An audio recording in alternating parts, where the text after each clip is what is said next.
অনেক বছর আগের কথা। একটি শান্ত মরুভূমির শহর, যেখানে মানুষ কম কথা বলতো কিন্তু চরিত্রে ছিল ভারী। সেই শহরে বাস করত এক যুবক, নাম তার সালিম। সে খুব ধনী ছিল না, কিন্তু তার একটি জিনিস ছিল, আমানতদারিতা আর আল্লাহ ভীতি। লোকেরা বলতো, কারো কাছে কিছু গচ্ছিত রাখতে হলে সালিমের কাছেই রাখো। একদিন দূর দেশ থেকে এক বণিক শহরে এলো। রাতে তার সফর শুরু হবে, কিন্তু তার কাছে ছিল অনেক স্বর্ণ মুদ্রা। সে সালিমের দরজায় এসে বলল, আমি ভিনদেশী, আমার এই স্বর্ণগুলো আজ রাতের জন্য তোমার কাছে আমানত রাখতে চাই।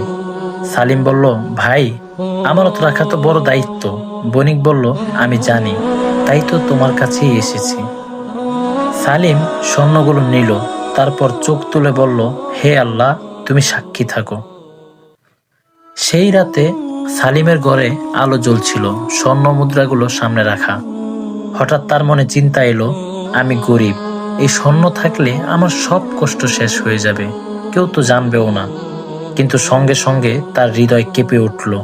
সে নিজেকে বলল, যে আমানতে হাত দেয় সে নিজের ঈমানকেই চুরি করে। সে সঙ্গে সঙ্গে স্বর্ণগুলো কাপড়ে জড়িয়ে লুকিয়ে রাখলো, আর 2 রাকাত নামাজ পড়ে আল্লাহর কাছে দোয়া করল। পরের দিন সকালে শহরে হইচই পড়ে গেল। চোরের দল রাতে কয়েকটি ঘরে হানা দিয়েছে। লোকেরা ভয়ে বলাবলি করতে লাগলো, আজ যদি সালিমের ঘরেও চুরি হয় তাহলে কি হবে?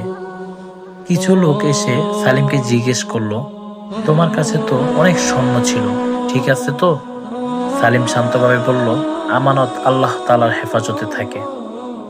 2 দিন পর সেই বণিক ফিরে এলো, চিন্তিত মুখে বলল, আমি ভয় পাচ্ছিলাম এই শহরে চুরি হয়েছে শুনে। সালিম কিছু না বলে ভিতরে গেল, একটি কাপড় খুলে স্বর্ণগুলো এনে তার সামনে রাখলো। বণিক হতভম্ব, একটি মুদ্রাও কম নেই। তার চোখ ভিজে গেল। বণিক বলল, তুমি চাইলে এক রাতেই ধনী হয়ে যেতে পারতে, কেন করোনি?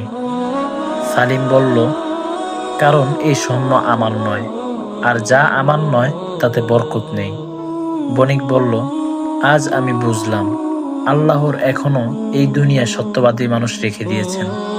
বণিক সালিমকে স্বর্ণের কিছু অংশ দিতে চাইল, কিন্তু সালিম নিতে চাইল না। শেষে বণিক বলল, এটা উপহার নয়, এটা তোমার সততার সম্মান। সালিম গ্রহণ করলো, কিন্তু বলল, আমি এটা সদকা করে দিব। সেই দিন থেকেই আল্লাহ সালিমের রিজিক এমনভাবে বাড়িয়ে দিলেন, যা কেউ কল্পনাও করতে পারেনি। যে আল্লাহ তাআলাকে ভয় করে, আল্লাহ তার জন্য পথ খুলে দেন। আমানত রক্ষা শুধু চরিত্র নয়, এটা ঈমানের পরিচয়। আর এই কাহিনী আমাদের শেখায়, লোভের মুহূর্তে যে নিজেকে জয় করতে পারে, সে দুনিয়া ও আখিরাত দুটোই জিতে যায়।